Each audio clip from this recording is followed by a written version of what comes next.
Halo kawan pajak semua, selamat datang di live kita pada hari ini. Ngomong-ngomong, kita bakalan mengangkat topik yang bukan sembarang topik nih ya. Topik kali ini mengenai NPPN ya Mas Faris ya. Mungkin teman-teman di sini ada yang masih bingung ya, apakah sebenarnya wajib mengajukan NPPN atau tidak ya, atau kalau harus mengajukan langkah-langkahnya gimana gitu ya. Nah, di live kita hari ini kita akan membahasnya lebih detail. Dan yang lebih menarik lagi ya, sekarang untuk pengajuan NPPN sudah bisa melalui Kortek gitu.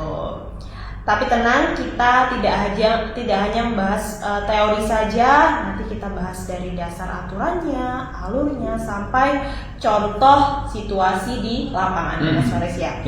Jadi setelah live kita hari ini, semoga teman-teman ini bisa langsung mempraktekannya ya. Oh ternyata sesimpel itu gitu. Tanpa berlama-lama nih kita akan menyambut narasumber kita yang luar biasa, yang pastinya sudah sering kita jumpai di live ya, bisa mendampingi wajib pajak dan menghadapi berbagai macam situasi. Nah, hari ini selama 30 menit ke depan kita akan bahas NPPN bersama Kak Faris dari KPP Pratama Jakarta Tanah Abang 3. Halo Kak Faris, apa kabar? Oke, kejomblo pulang kuliah. Halo semuanya. Baik Mbak Dani, senang banget untuk siang hari ini kita bisa membahas terkait dengan NPPN ya. Karena memang di di KPP Pratama Jakarta Tanah Abang 3 memang sedang banyak juga yang menanyakan terkait dengan NPPN, lalu terakhir kapan begitu ya. Jadi ya semoga live ini bermanfaat untuk teman-teman semuanya, terutama untuk pelaku usaha. Oke. Sebelum kita lanjut nih, kita bahas dari umum dulu ya, dulu ya. Sebenarnya NPPN itu apa sih? Oke. Kalau kita mau ngomong tentang NPPN, terlebih dahulu kita harus membahas terkait dengan pembukuan dulu sebenarnya. Pembukuan itu apa sih sebenarnya? Sesuai dengan pasal 28. Kita baca di aturan dulu ya. Kalau aturan memang harus dibaca karena takut salah sebenarnya. Di pasal 28 dari Undang-Undang KUP ya, yang terakhir diubah menjadi Undang-Undang HPP, Undang-Undang Nomor 7 Tahun 2021 ya. Jadi wajib pajak orang pribadi yang melakukan kegiatan usaha atau pekerjaan bebas ini kan sebenarnya begitu juga dengan wajib pajak badan, itu memang ada kewajiban untuk melakukan pembukuan. Ya. Nah, tapi sebenarnya pembukuan itu apa? Pembukuan ini sebenarnya harus diselenggarakan di Indonesia dengan menggunakan huruf Latin, angka Arab, satuan mata uang rupiah, dan disusun dalam bahasa Indonesia atau dalam bahasa asing yang diizinkan. Tapi untuk yang bahasa asing ini sebenarnya harus dapat izin terlebih dahulu gitu ya. Nah, gitu. Lalu selanjutnya pembukuan atau pencatatan harus diselenggarakan dengan memperhatikan itikat baik dan mencerminkan keadaan atau kegiatan usaha yang sebenarnya. Gitu. Nah, pembukuan disebutkan bahwa sekurang-kurangnya terdiri atas catatan mengenai harta, kewajiban, modal, penghasilan dan biaya, serta penjualan dan pembelian, sehingga dapat dihitung besarnya pajak yang terutang gitu. Nah, tapi kan sebenarnya tadi disebutkan bahwa ada banyak ya, harta, kewajiban, modal, penghasilan dan biaya, serta penjualan dan pembelian. Ini sebenarnya kan tidak semua wajib pajak mampu sebenarnya. Itu kita harus akui bahwa memang wajib pajak di Indonesia pada umumnya itu memang masih mengalami kesulitan, apalagi minimal sebenarnya kan ada neraca laba rugi.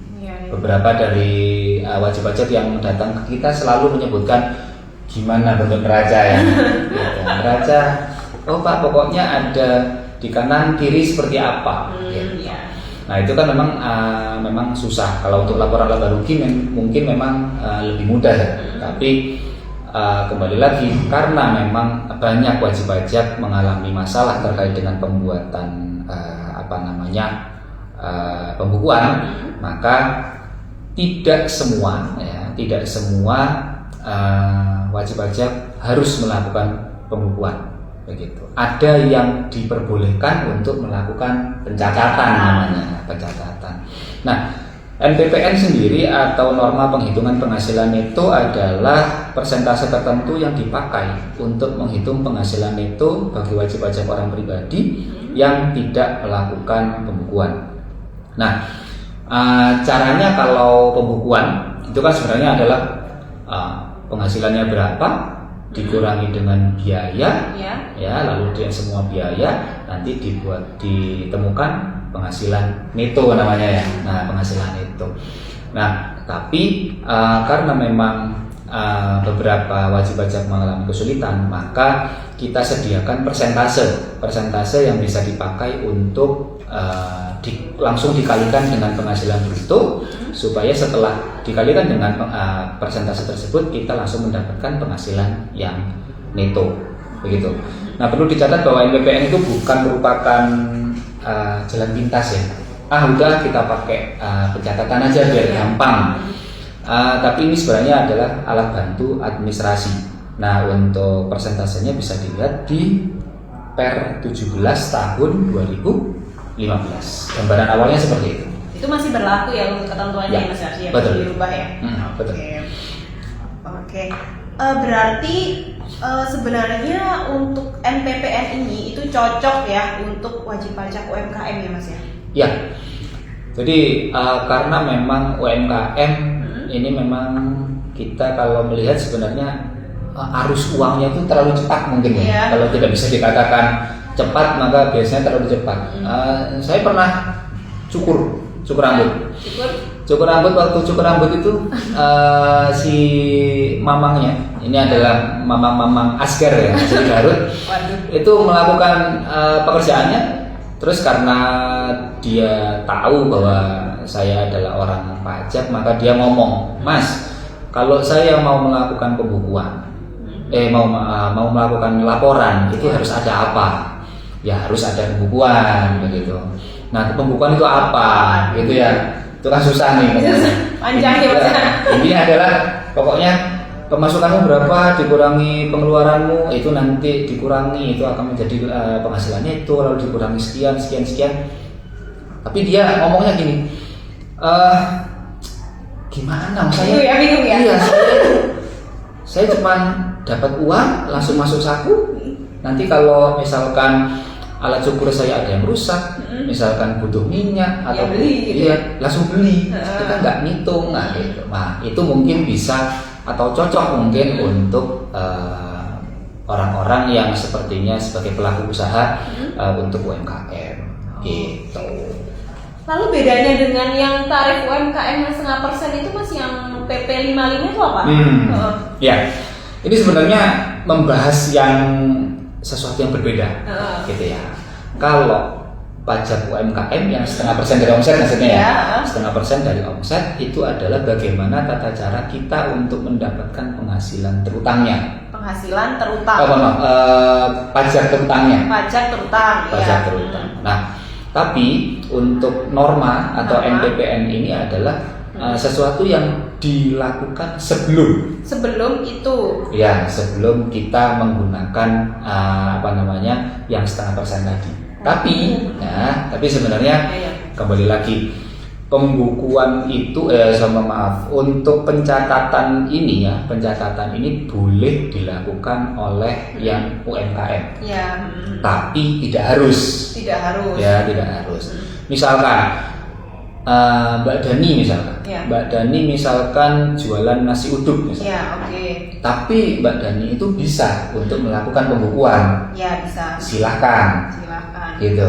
Tapi kalau misalkan saya juga jual nasi goreng, tapi ternyata saya nggak bisa untuk melakukan pembukuan, maka boleh untuk melakukan pencatatan. Itu yang pertama. Nah, kalau misalkan saya melakukan pencatatan, maka penghasilan brutonya langsung dikalikan dengan persentase. Nah, setelah itu baru kalau memang ternyata saya menggunakan tarif yang pasal 17 ya.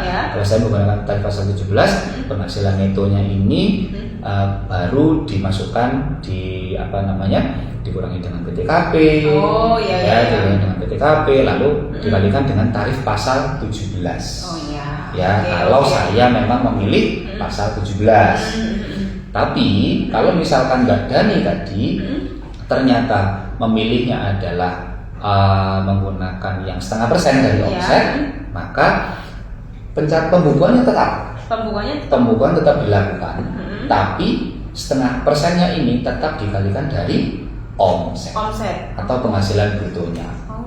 Begitu. Jadi ini adalah tahapan yang berbeda ya untuk mendapatkan penghasilan netonya.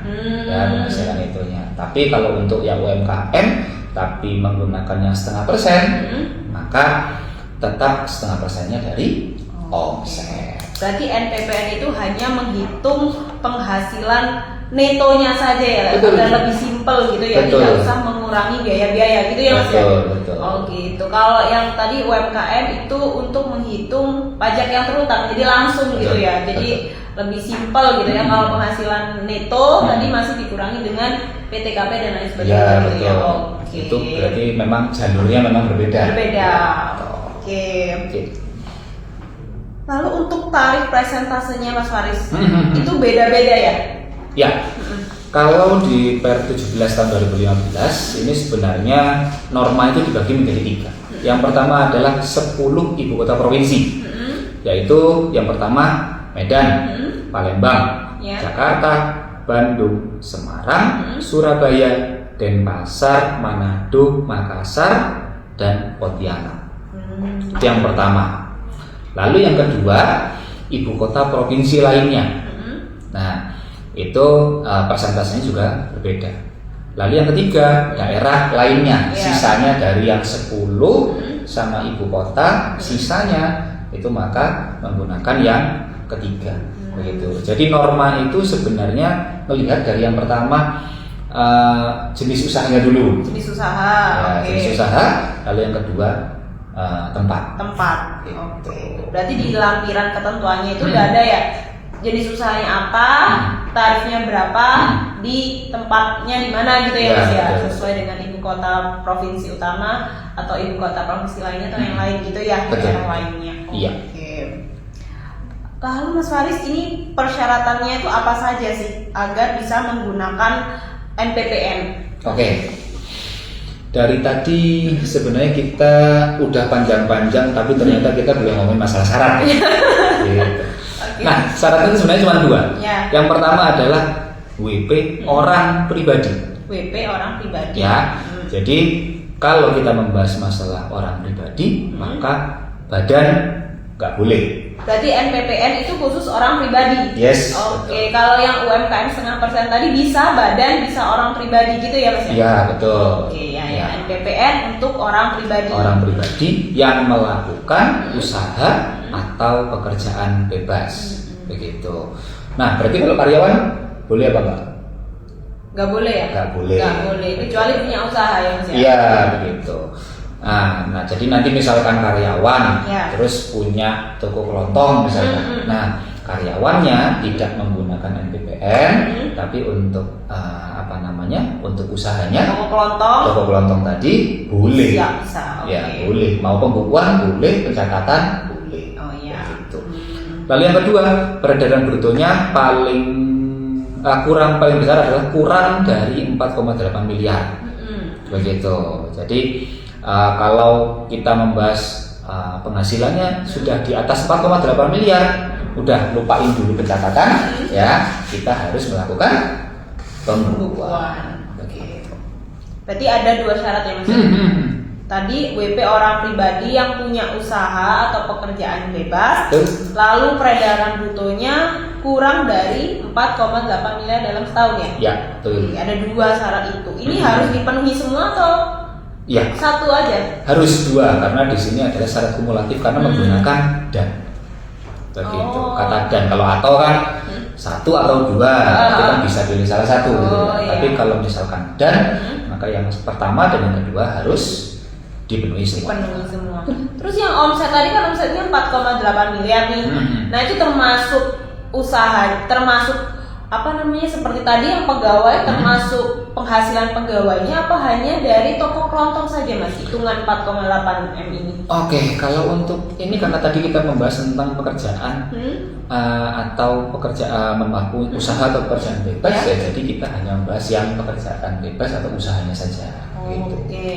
Nah, untuk usahanya kan sebenarnya kan sudah untuk pekerjaannya sebagai karyawan kan sudah beda lagi ya. Berarti omsetnya itu hanya untuk usaha saja ya, usaha atau pekerjaan bebas. Iya, betul. Nah ini, satu lagi nih. Untung ada catatannya ini ya. Nah ini sebenarnya kita harus melihat terkait dengan kapan terakhir. Kapan terakhir pengajuannya ya Mas ya? Betul. Perlu pengajuan ya ternyata ya Mas ya? Iya betul. Nah gitu. Tadi kan saya menyebutkan bahwa orang pribadi yang memang memenuhi 2 kriteria tadi itu boleh untuk melakukan pencatatan.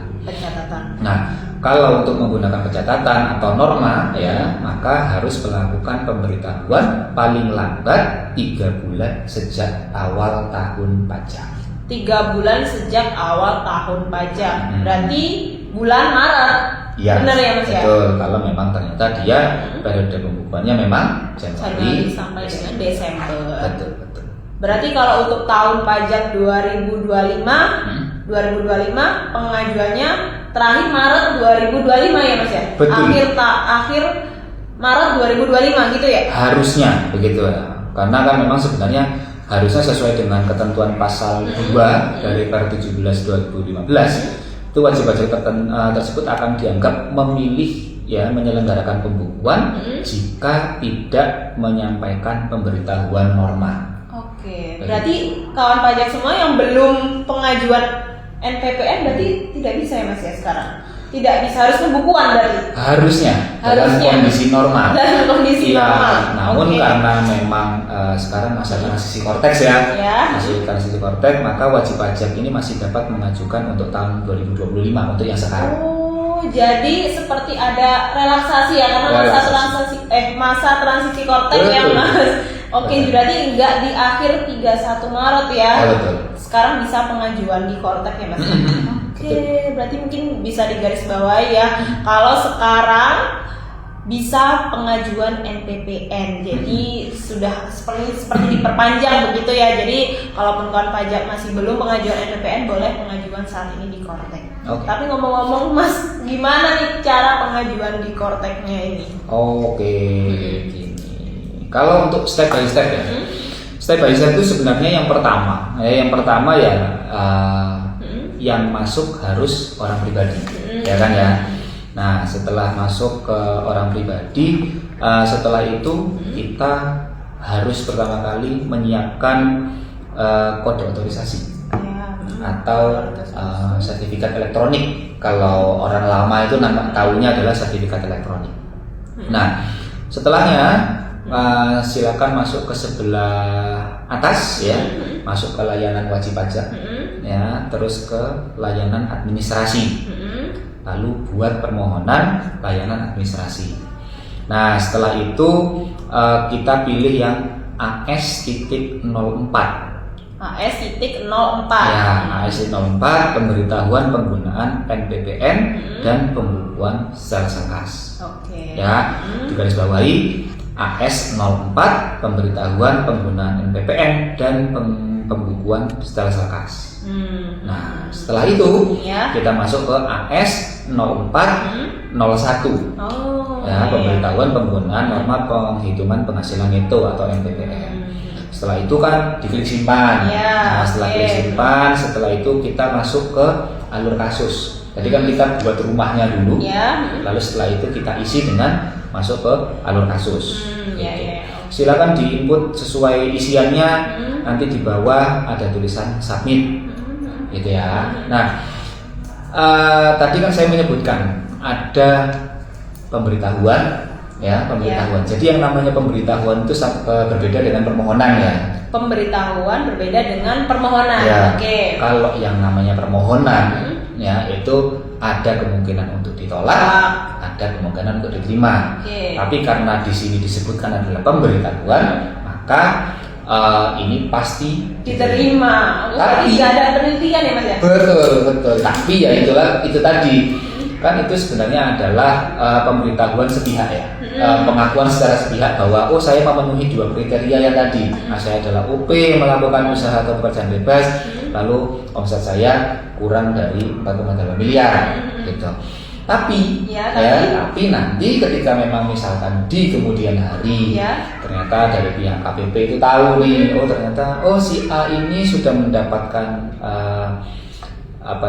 sudah mendapatkan izin untuk melakukan pencatatan, tapi ternyata dia tidak memenuhi ternyata, ya itu bisa dibatalkan. Bisa dibatalkan sepihak oleh pihak KPP. Betul. Itu aja sih Mbak caranya, gampang kok, coba aja. Oke, berarti harus sampai submit dan mendapatkan bukti penerimaan elektronik ya. Iya, betul, penerimaan sudah elektronik. Dianggap mengajukan pemberitahuan gitu ya Mas ya. Oke. Tanpa diteliti ya, tanpa proses penelitian ya. Iya, penelitiannya kan diterima oleh sistem lah. Oke, berarti sebenarnya cukup mudah ya, tinggal harus bisa login akun Kortek dulu nih. Betul. Pajak ya. Betul. Oke. Tadi kita kembali terkait dengan NPWP ya Mas ya. Tadi ada yang belum terfikir, belum kejawab nih pertanyaannya. Selama masih dalam batas waktu yang 3 bulan tadi ya Mas ya, kan bisa mengajukan mengajukan pemberitahuan NPWP. Namun sekarang bisa ya lebih dari itu ya untuk tahun pajak 2025. Tapi kalau ada yang wajib pajak yang baru terdaftar Mas, baru terdaftar di tengah tahun itu gimana Mas pengajuannya? Kan harusnya setelahnya tanggal 31 Maret gitu. Iya. Misalkan saya baru punya NPWP tapi NPWP-nya bulan Juli gitu ya. Juli. Nah, sebenarnya 3 bulan itu adalah 3 bulan sejak awal tahun pajaknya.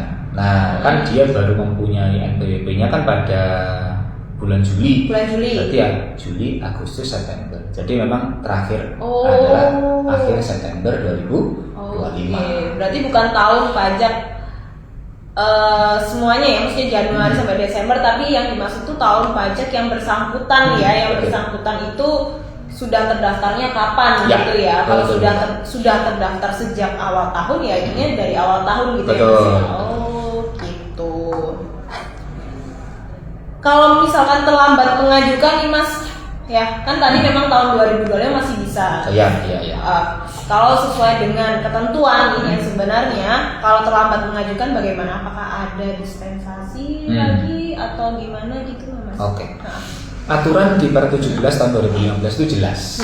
Gitu. Ketika memang tidak melakukan pemberitahuan untuk melakukan NPWP, ya maka sebenarnya dianggap oleh DJP bahwa orang tersebut memang mampu dan memang mau untuk memilih melakukan pembukuan. Gitu. Jadi dispensasi yang kata kita tadi ya, dispensasi itu memang hanya berlaku untuk tahun 2025 karena memang sistem Korteksnya memang kemarin masih belum mengakomodir. Oke. Berarti seperti itu ya untuk hal itu. Nah, terkait dengan ini ya Mas ya, tadi kan pengajuannya melalui Kortek, berarti kawan pajak harus bisa login akun Kortek terlebih dahulu ya. Saya coba flashback ya untuk aktivasi akun Kortek ya Mas Aris ya. Agar lebih mudah saya ada 3 pilihan ya. Yang pertama punya NPWP dan punya akun DJP online ya. Lalu yang kedua punya NPWP tapi tidak punya akun DJP online. Lalu yang ketiga itu tidak punya NPWP. Nah untuk pilihan pertama ya, yang punya NPWP dan punya akun DJP online, kawan pajak bisa klik lupa kata sandi gitu ya, nanti bisa diteruskan stepnya mengikuti alurnya. Lalu yang kedua tadi punya NPWP tapi tidak punya akun DJP online, belum pernah login DJP online, maka kliknya yang aktivasi akun gitu ya. Nanti bisa diikuti alurnya. Lalu yang ketiga, yang tadi tidak punya NPWP, maka kliknya daftar di sini gitu untuk melakukan pendaftaran NPWP agar bisa login akun Kortek. Itu ya lebih ininya ya, lebih simpelnya seperti itu. Jadi jangan sampai lupa untuk aktivasi akun Kortek untuk tahun pajak 2025 semuanya sudah menggunakan akun Kortek, tidak lagi menggunakan DJP online. Gitu ya Mas ya? Iya, betul. Dan kalau bisa kembali lagi ya. Campaign-campaignnya Mbak Dani tadi itu silakan untuk dilakukan secepat mungkin. Begitu. Ini untuk menghindari adanya penumpukan dari semua wajib pajak yang baru ingin melakukan aktivasi Korteksnya setelah atau dekat dengan batas akhir sudah tahunan begitu ya. Karena banyak wajib pajak yang sampai dengan saat ini belum aktivasi akun Kortek ya Mas ya. Iya. Oke. Kembali ke topik NPPN ya Mas ya, Faris ya. Apabila ada yang punya usaha ya, usaha dari omset misalkan online dan offline ya, untuk menghitung tarif NPPN-nya itu sebenarnya itu dipisah atau digabung nih? Oke. Jadi misalkan punya ini ya, berarti punya toko fisik sama juga toko online gitu. Gitu. Kita harus lihat dulu kalau memang ternyata jenis usahanya sama. Ya, jenis usahanya sama, terus tempatnya itu memang sama, ya nggak apa-apa. Maksudnya sama, ya betul, digabung aja jadi satu. Ini maksudnya tempatnya sama itu bukan harus sama-sama di Jakarta. Enggak. Jadi kalau misalkan yang satu di Jakarta, ya itu kan masuk ke golongan yang pertama tadi ya, yang ibu kota ibu kota provinsi yang 10 ibu kota provinsi. Lalu yang toko online-nya misalkan adanya di Bandung misalnya, ya sering-sering live di Bandung misalnya. Nah, karena Jakarta dan Bandung memang ada di 10 ibu kota provinsi yang pertama tadi, maka sebenarnya boleh untuk langsung digabungkan saja. Boleh ya. Oke.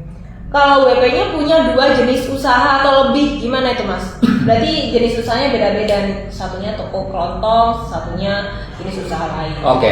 Ya, tetap bisa pakai NPPN. Ya, tetap bisa pakai NPPN, tapi normanya kembali mengikuti yang pertama masing-masing usaha. Ya. Lalu yang kedua kita lihat tempatnya.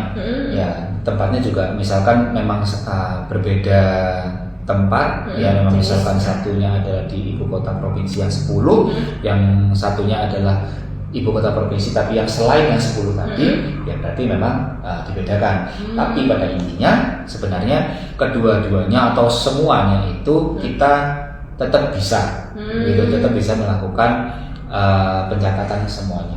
Gitu. Berarti kalaupun punya 2 jenis usaha, totalnya ini tidak lebih dari 4,8 M ya Mas ya. Terus untuk penghitungan tarifnya itu melihat dari jenis usahanya, tarifnya jenis usaha dan tadi ibu kota provinsinya juga dilihat gitu ya. Dan ini kembali lagi saya tegaskan, kalau memang kita memilih untuk melakukan pencatatan, maka semuanya harus melakukan pencatatan untuk usahanya ya. Gitu. Jadi nggak bisa misalkan satu jenis usaha A itu pembukuan, satunya pencatatan, nggak bisa ya? Jadi harus pencatatan semuanya. Iya. Betul. Nggak bisa dipecah-pecah gitu. Gitu. Terus kalau ini Mas, kalau misalkan punya usaha memilih NPPN ternyata rugi nih? Ternyata rugi, itu gimana Mas? Oke. Kalau kita membicarakan tentang pencatatan, maka kita kesampingkan kerugian, gitu. Jadi ketika memang kita misalkan ternyata mengalami kerugian, maka kerugiannya itu kan kalau kita melakukan pembukuan ya, kalau kita melakukan pembukuan, kerugiannya itu bisa dikompensasikan. Ya, bisa dikompensasikan ke tahun berikutnya gitu ya Mas. Tapi ketika kita melakukan pencatatan, sebenarnya walaupun misalkan ternyata ada kerugian, maka kerugiannya itu tidak bisa untuk dikompensasikan, begitu, dan tidak bisa untuk diakui begitu, karena kan kita di awal sudah berkomitmen kan ya, kita sudah berkomitmen untuk melakukan pencatatan, maka walaupun memang mengalami kerugian, maka kerugiannya itu tidak bisa tidak bisa diakui. Tetap kita menggunakan hasil dari persentase NPPN tadi. Gitu. Oke, berarti sebenarnya tadi ini ya Mas ya, kalau misalkan punya kerugian berarti tidak perlu lapor di SP tahunan. Karena kan penghasilan neto kan ya, kan nggak ada penghasilan tuh, itu gimana Mas? Kalau gimana maksudnya? Jadi di apa namanya kan tadi mengalami kerugian ya Mas ya, misalkan toko A mengalami kerugian misalkan 5 juta gitu ya, minus 5 juta gitu ya. Nah atas minus 5 jutanya itu tidak perlu dilaporkan di SP tahunan kalau dia melakukan pencatatan ya? Enggak, karena kan kita ketika kita melakukan pencatatan itu kan lampirannya tersendiri. Oh ya. Lampiran tersendiri. Di bagian atas ketika kita melakukan NPPN maka langsung saja misalkan penghasilannya misalkan adalah 100 juta, terus persentasenya ada 15%, berarti memang langsung 15 juta langsung masuk ke induk. Oh gitu, iya. Oke, kalau misalkan nih Mas Faris ada WP pegawai kan tadi ya seperti contoh yang tadi, lalu punya usaha, namun KLU-nya nih kode lapangan usahanya itu masih pegawai, ya masih pegawai swasta. Ini bisa mengajukan NPPN melalui Kortek tidak? Sebenarnya bisa, tapi harus diganti dulu KLU-nya. Oh harus ganti ya? Iya, KLU-nya harus ganti diganti. ya. Jadi KLU itu kita harus melihat pencatatan seperti itu, kita harus melihat dari KLU-nya dulu. Kalau KLU-nya nggak cocok, ya nggak bisa untuk memilih untuk pencatatan atau nggak bisa menggunakan NPPN, ya memang sebenarnya tidak akan bisa untuk disetujui atau benar bukan disetujui ya. Kita pun klik pun nggak bisa. Nggak bisa. Begitu. Yang apa namanya di Kortek itu nggak bisa ya, AS04 ya tadi Mas ya? Betul. Nggak bisa ya? Oh. Iya. Nah, maka dari itu KLU utamanya harus diganti dulu. Gitu. Menunya itu di portal saya, ya portal saya paling atas, lalu perubahan data, identitas WP, terus KLU utamanya silakan untuk klik perbarui kode ekonomi utama. KLU itu hanya terdaftar satu ya Mas ya, nggak bisa dua ya, misalkan pegawai sama jenis usaha gitu ya, nggak bisa ya, jadi harus satu ya, KLU. KLU itu kan sebenarnya utamanya satu. Oh utama satu, ya. Satu, tapi yang bawahnya kan bisa. Yang di bawahnya kan sebenarnya memang bisa.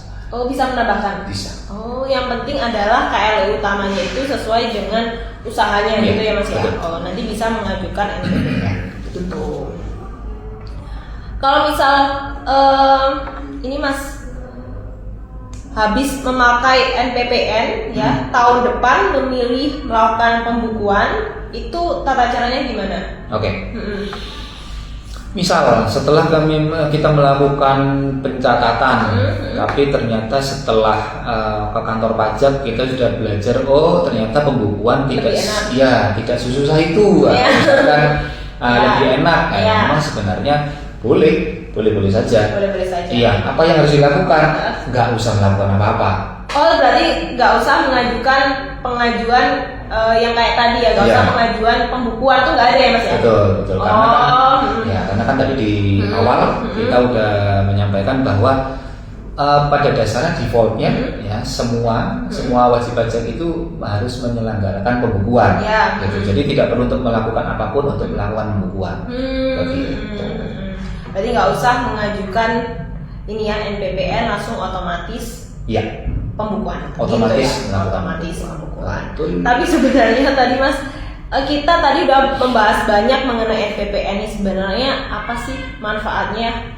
Apa sih kelebihannya gitu menggunakan NPPN dibandingkan dengan pembukuan sebenarnya Mas? Oke. Kalau kita melakukan pembukuan, melakukan pembukuan ataupun pencatatan itu sebenarnya sama saja. Sama aja. Ya, yang beda itu adalah kesusahannya. Susah biasanya pembukuan itu.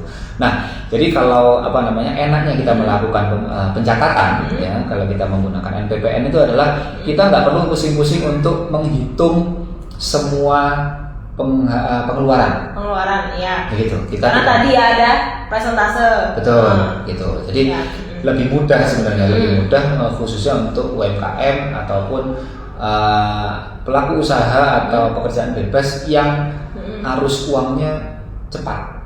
Begitu, arus uangnya cepat. Jadi memang yang pertama memang lebih mudah, yang kedua adalah lebih praktis ya sebenarnya. Kita nggak usah hitung-hitung semuanya.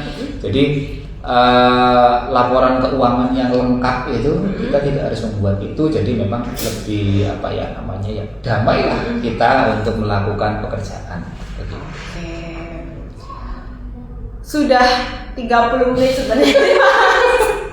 Tadi kan di awal kita sudah 30 menit ngomonginnya ya, tapi tidak terasa ini sudah 36 menit live hari ini, tidak terasa. Sip. Oke, semoga sekarang NPPN terasa mudah ya dipahami oleh kawan pajak semua. Sebagai rangkumannya nih, tadi kita sudah membahas mengenai apa itu NPPN, syarat pengajuannya, lalu batas waktunya kapan, dan siapa yang berhak mengajukan NPPN, dan tata cara pengajuannya melalui kontak ya. Oke, jika kawan pajak semuanya ini berniat untuk menggunakan NPPN di tahun pajak 2025, yuk segera sampaikan melalui akun konteksnya masing-masing ya, daripada menyesal nantinya. Jangan sampai terlewat, mumpung sekarang masih bisa ya, untuk tahun pajak 2025 masih bisa pengajuan melalui Kortek meskipun sudah melewati batas waktu yang 31 Maret tadi. Dan yang paling penting ya teman-teman sekarang tahu bahwa prosesnya itu sebenarnya nggak rumit ya. Kortek sebenarnya justru lebih cepat, lebih rapi, dan semoga tidak ada kesalahan-kesalahan yang lain ke depannya untuk Kortek. Kalau masih bingung kawan pajak, boleh nanti ke helpdesk yang ada di KPP Pratama Jakarta Tanah Abang 3, atau bisa menghubungi kami di nomor telepon resmi WA helpdesk, atau bisa melalui Green Pajak ya, gitu. Gak usah malu, bisa jalan-jalan ke helpdesk ya, mampir ke helpdesk maksudnya. Nanti bisa tanya-tanya ke Mas Faris gitu. Semuanya bisa ya. Semuanya bisa ya. Yang penting di helpdesk dan di jam kerja. Jam kerja kita jam 8 sampai dengan jam 4. Oke. Terima kasih banget buat kawan pajak semua yang sudah nonton dari awal sampai akhir. Semoga dapat bermanfaat ya untuk kawan pajak semua, bagi kita semua di sini juga. Jalan-jalan ke Kota Lama, beli batik warna ungu tua. Terima kasih sudah bersama. Sampai jumpa di live berikutnya. Tetap semangat, jaga kesehatan kawan pajak semua. Wassalamualaikum warahmatullahi wabarakatuh.